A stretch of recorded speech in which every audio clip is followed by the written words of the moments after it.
Welcome back. Tonight, we're revisiting the stories that defined 2025. Stories about family, boundaries, responsibility, and the moments where a single conversation changed everything that came after. These are the dilemmas users couldn't stop thinking about, and the updates that gave them new meaning with time. This is Best of 2025, Part 1. Let's begin. Our first story begins with something small, a passing comment, a familiar family anecdote, and the moment when a memory that's been reshaped over time finally gets corrected. It starts with a commercial on television, and a Halloween costume that meant far more than anyone realized. The story begins in a living room, late at night, with a family watching a movie together. The user was home from college for the weekend and had brought their boyfriend along. Everything felt relaxed and ordinary. Then a commercial came on television, a little girl dressed as a hot dog. The user's mother laughed, clearly amused by the memory it stirred. That reminds me of you. All the other girls wanted to be princesses, but you asked to be a hot dog. I remember going out of my way to make that costume for you. The user immediately knew that wasn't true. What their mother had just described wasn't a harmless anecdote. It was a version of the story that rewrote something deeply painful from their childhood. As a kid, the user had desperately wanted to be Snow White. They loved the movie so much it shaped their daily life. Cleaning felt magical because Snow White cleaned. Chores felt meaningful. They watched the movie constantly with their dad. Their ballet studio was even doing a special princess-themed Halloween dance. The user had shown up early the week before with their father just so they could secure the Snow White role. That mattered to them. But their mother hated Snow White. She believed the character was a bad role model. Around the same time, the user got in trouble for trying to cook dinner like Snow White cooked for the dwarves. They were only 8 years old. They made hot dogs, made a mess, and their mother decided that was the moment to intervene. On Halloween morning, instead of Snow White, their mother revealed a crude hot dog costume. You basically told me, if you don't wear it, you're never allowed to watch Snow White again. The user wore it. Their mother took photos. Other kids teased them for months. What was framed as quirky became one of the most humiliating moments of their childhood. Back in the present, hearing the story rewritten, especially in front of their boyfriend, felt like being embarrassed all over again. So the user corrected it. That's not what happened. I wanted to be Snow White. You surprised me with that costume and told me I couldn't watch the movie anymore if I didn't wear it. They even tried to soften it with humor. I got through the day by pretending you were the evil queen forcing me to dress in rags, except the rags were a hot dog. The room went quiet. Later, the user learned their mother cried after they left. Looking through old photos from that Halloween, the user felt conflicted. They hadn't wanted to hurt their mother, but they also didn't want their pain turned into a cute family story. When the user shared this online, the reaction was overwhelming. Many users said the same thing. Correcting the story wasn't cruel. Crying didn't automatically make the mother the victim.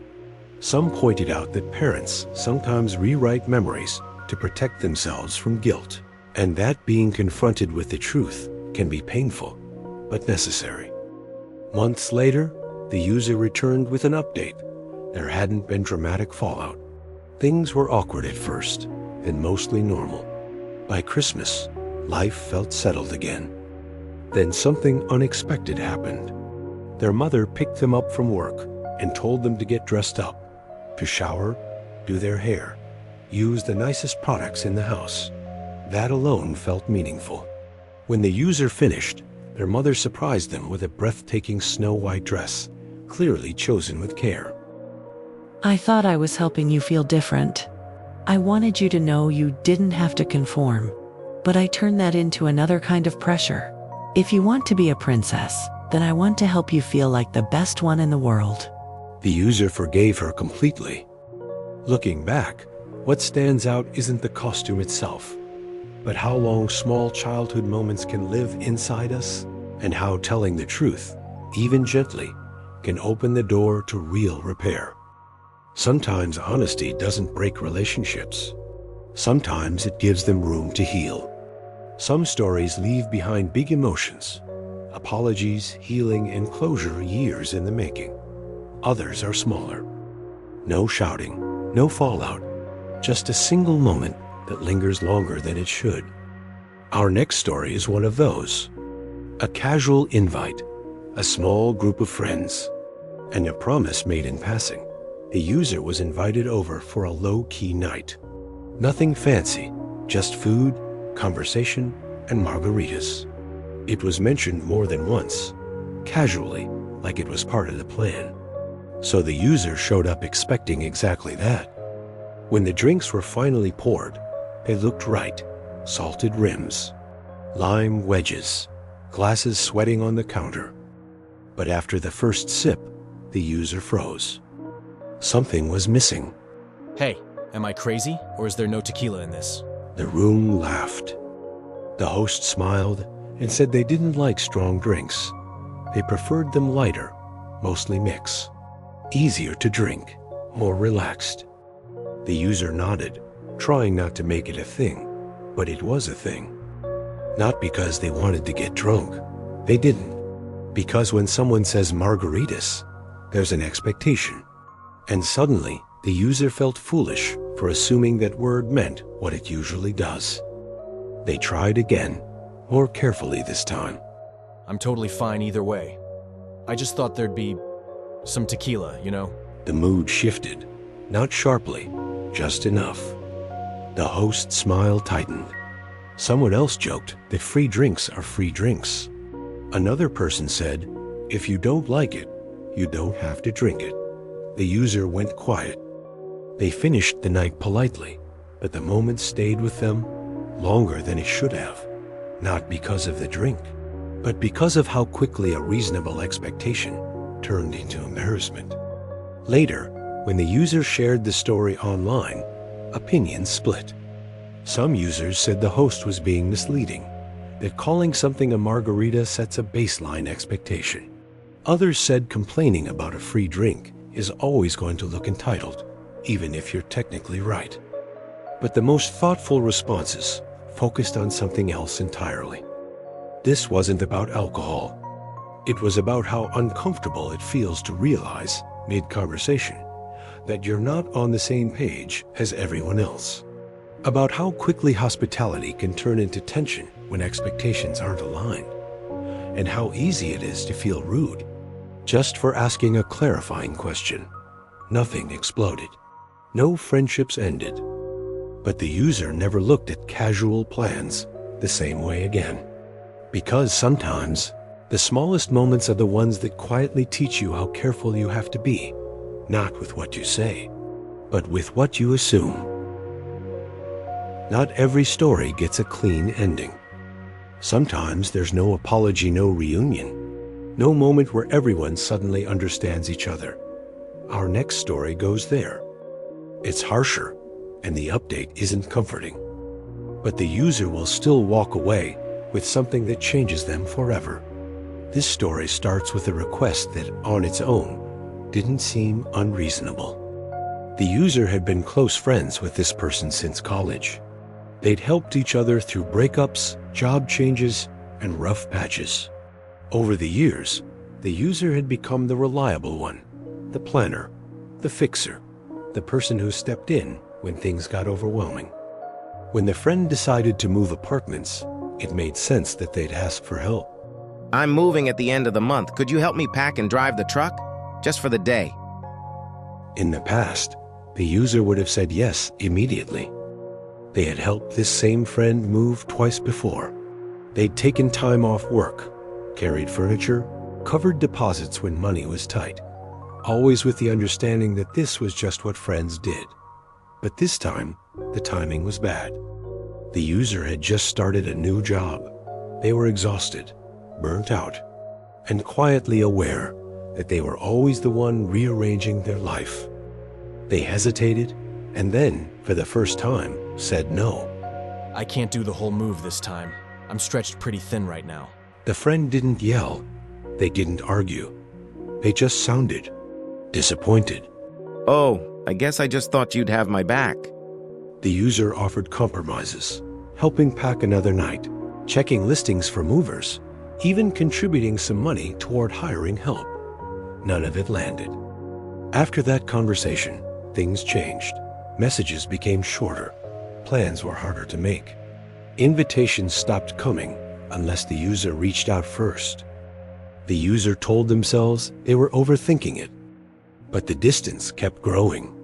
Months passed. Birthdays were acknowledged with brief texts instead of plans. Conversations stayed surface level. The closeness that once felt automatic now felt forced. The user wondered if saying no once had rewritten years of history. Online, reactions were split. Some users said the friend had grown too dependent, that help had turned into expectation. Others pointed out that from the friend's perspective, the user had changed the rules without warning. Both sides made sense. About a year later, the user reached out, not to argue, not to reopen the situation, just to check in. They sent a message saying they missed the friendship and hoped the friend was doing well. They never got a response. That hurt more than the argument ever did, but I think it also gave me the answer I'd been avoiding. The friendship didn't end with a blow-up dot. It ended with quiet. And in that quiet, the user realized something difficult but lasting. Some relationships survive on generosity, but only as long as one person keeps giving. Standing up for yourself doesn't always feel empowering in the moment. Sometimes it feels lonely. Sometimes it costs you people you thought would always be there. But it also teaches you which connections are built on care, and which ones only work when you carry more than your share. Not every boundary gets respected, but every boundary tells you the truth. Some boundaries end a relationship quietly. Others don't end quietly at all. Our next story takes that same idea, saying no for the first time, and places it inside something much bigger. Family expectations, money, and an event that's supposed to bring everyone together. What starts as support turns into obligation. What's framed as fair slowly reveals itself as something else.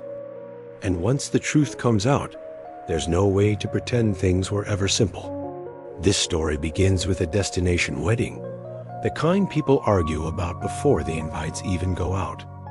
The user's younger sister had always wanted something extravagant.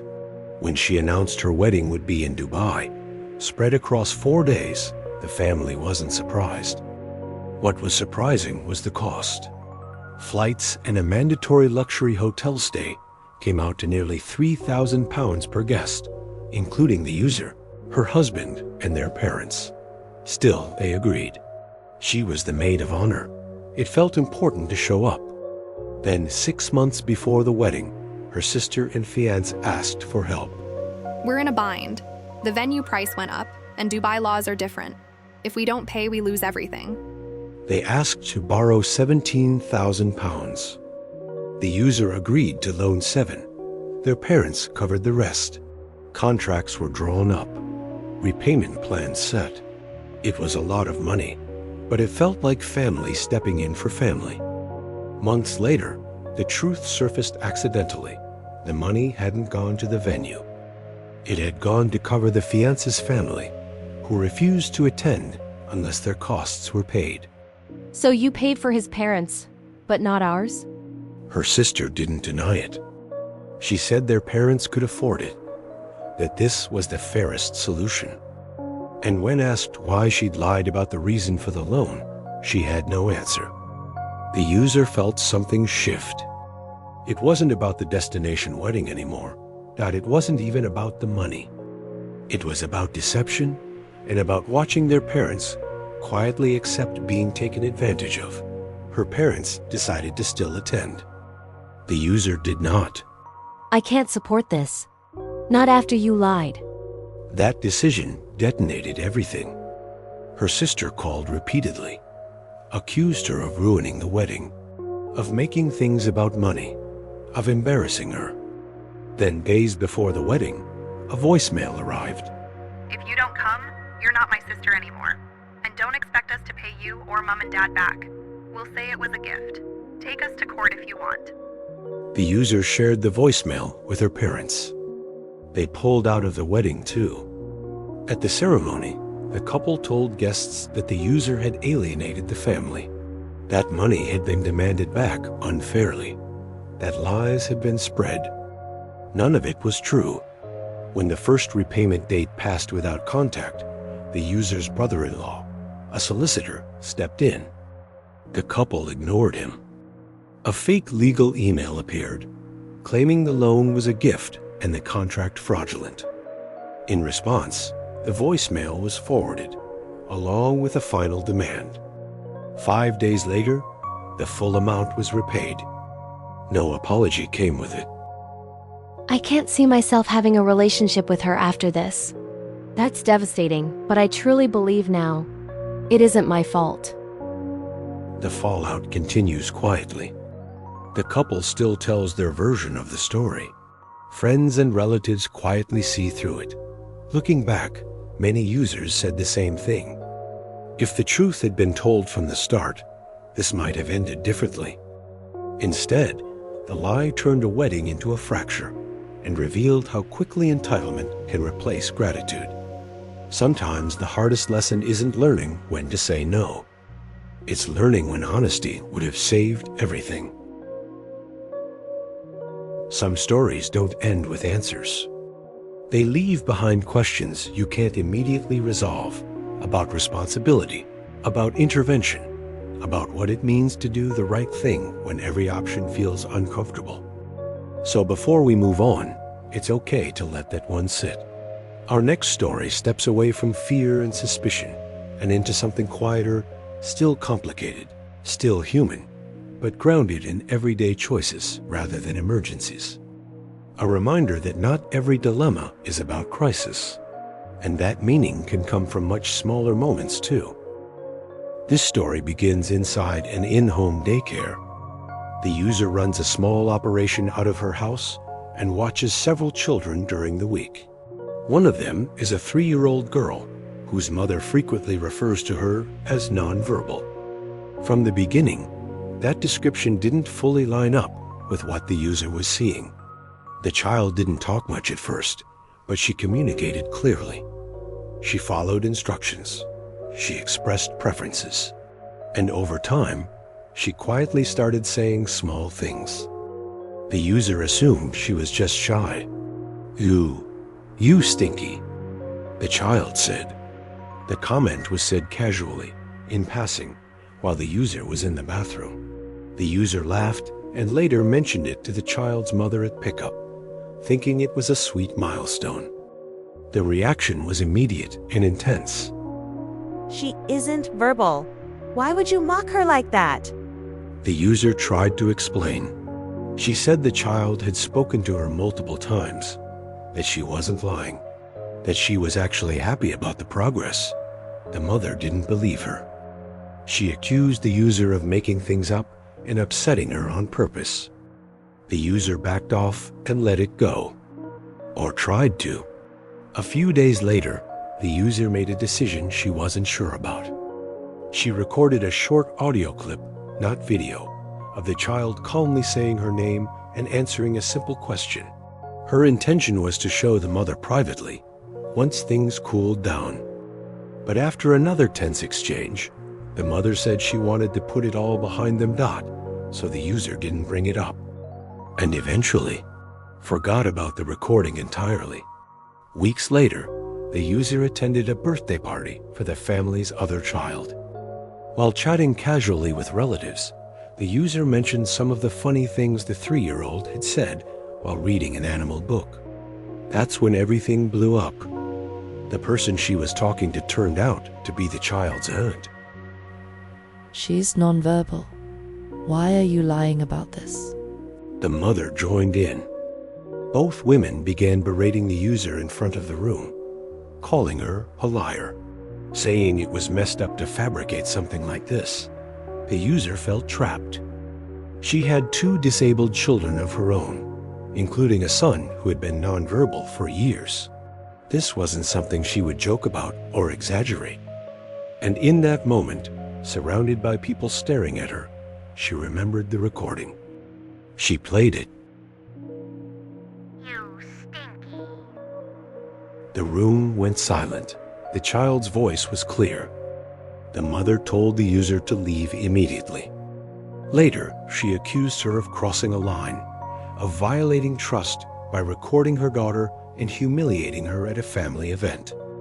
The user left feeling sick. She apologized to everyone involved.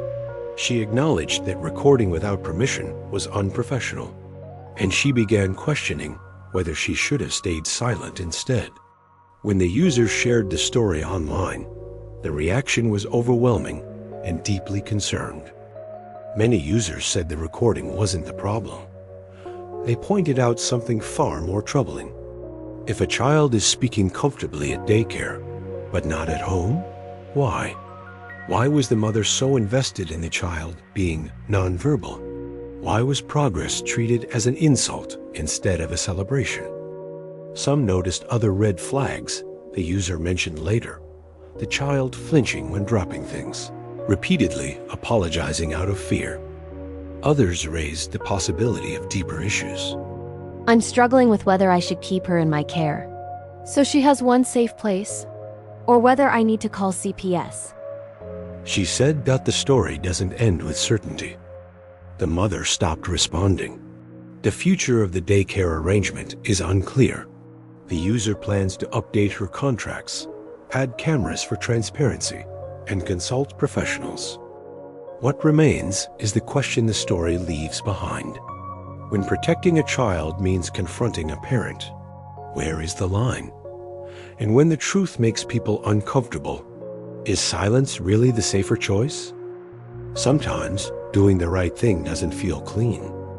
It just feels necessary.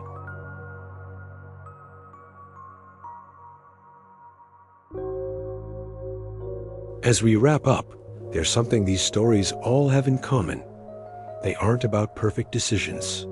They're about real people doing their best with incomplete information, complicated relationships, and emotions that don't always line up neatly. Some endings are satisfying, some aren't, and a few stay unresolved, the way life often does. But taken together, these moments tell a quieter truth.